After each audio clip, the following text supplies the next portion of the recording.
Poveglia Island, most haunted place on Earth. It is December 27, 1922, and the Republic of Italy officially closes Poveglia Island to all civilians, forever. By government decree, no reason is ever published. The island is not a battlefield. It is not quarantined due to a known contagion. Yet from that day forward, every visitor must have explicit permit. That permit never comes. What was documented at Poveglia before closure does not align with the official silence that follows. The documented purpose of Poveglia collapses beneath the facts that remain. Here is what was never explained. By year 421 AD, Venetian refugees land on an uninhabited marsh in the Venetian lagoon and name it Poveglia. By the 14th century, small farms dot the island, growing grain for Venice's navies. Accepted purpose. In the 1790s, maps show a modest fishing settlement, a few dozen structures hugging the shore. Accepted builders and usage. Then in 1793, a documented pivot. The Venetian Senate issues a public decree.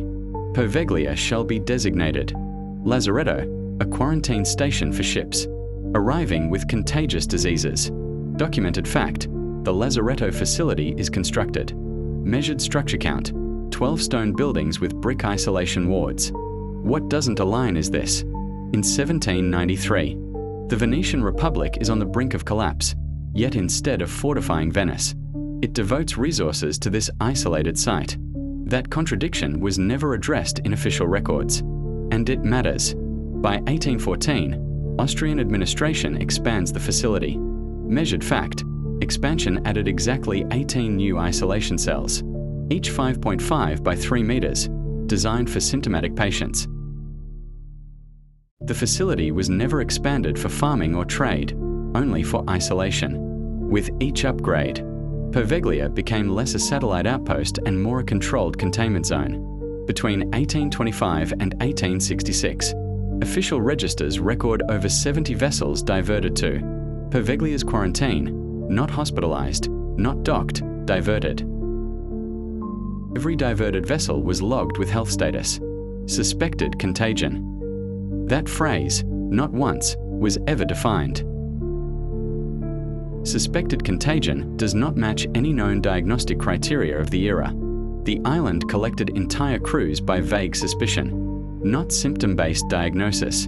In 1900, long before global pandemics hit, Europe, the government reclassifies Poveglia as a federal isolation reserve.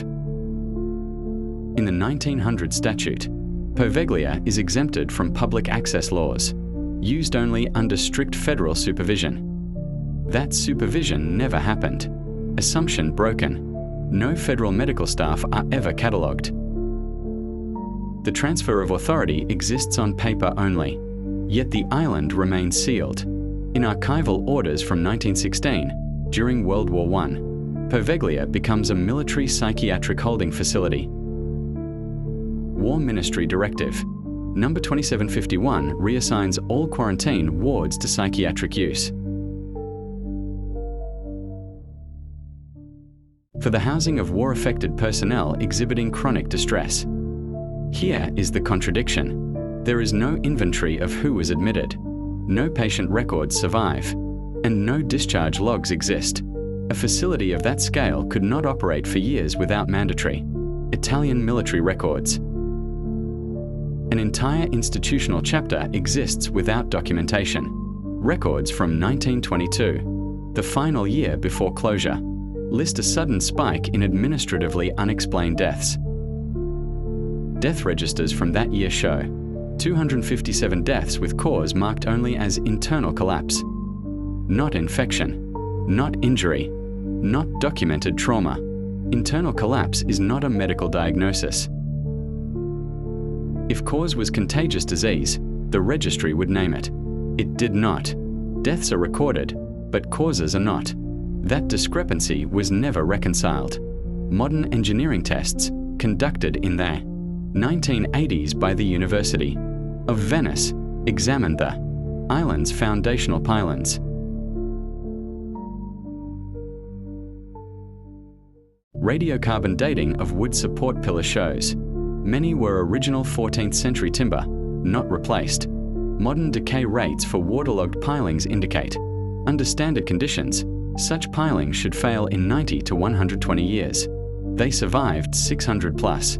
That survival does not align with known soil chemistry, salinity, nor load-bearing tests.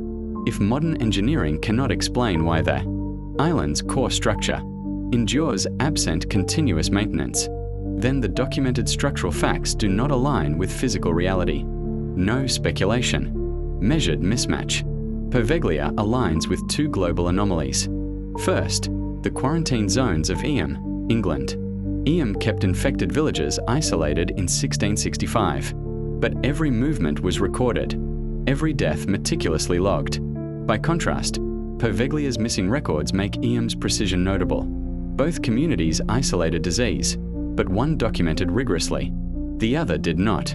That contrast reveals pattern inconsistency. Second, Spinalonga Island, Greece. Spinalonga became a leprosy colony with strict patient registries and family separation laws. Legal code from Spinalonga is archived in Greek. Public records with patient logs. At Poveglia, no such archive exists. Identical quarantine logic, differing documentation practices.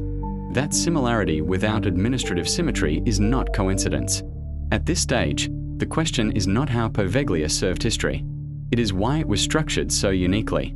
Not a hospital, not a fortress, not a documented colony. An institution that absorbed ships without diagnostic clarity. A psychiatric wing with no patient files. Deaths recorded without causes. And then, sealed. The purposeful design suggests an operational objective that transcended routine quarantine. Measured evidence shows an infrastructure built for extended containment, not treatment, not rehabilitation. The institutional silence that follows closure is not absence of explanation. It is omission by design, which means the documented facts we do possess are the facts the archive permits. The rest is not lost. It was never recorded. Poveglia Island was officially closed by the Italian government on December 27, 1922, with no public rationale ever published. Implication that remains intact. The combination of undocumented institutional operations, unexplained mortality classifications, absent military records, and a sealed perimeter continues to defy the accepted explanation. Some structures weren't built to impress the future. They were built to survive it. Thanks for watching. Don't forget to like and subscribe.